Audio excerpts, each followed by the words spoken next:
ওই যে মাসুদ তুমি ভালো হয়ে যাও, এই অফিসারটা বিএনপির ছাত্র দলের ছিল, বগুড়াতে বাড়ি।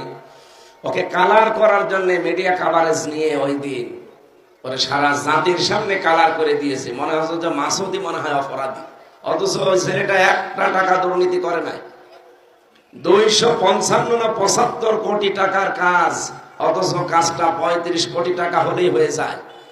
এতগুলো টাকা মারিন কাটিং করেছে, ও একটু বলতে গেছে, বলছে মাসুদ তুমি ভালো হয়ে যাও। আর মানে সারা দেশের মানুষ মনে করছে মাসুদ মনে হয় খারাপ, আর কাওয়া মনে হয় আসলেই কাওয়া। কত বড় নিকৃষ্ট চরিত্রের এখন বিভিন্ন ভিডিও বের হচ্ছে, দেখতে পাচ্ছেন না?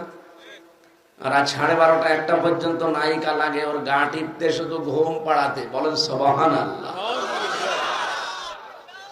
আল্লাহ বাঁচিয়ে দিল কঙ্কাল থেকে, আর তুই কি করলি? এই জন্য তো মানুষের ভেতর আল্লাহ ঘৃণা তৈরি করে দিয়েছে।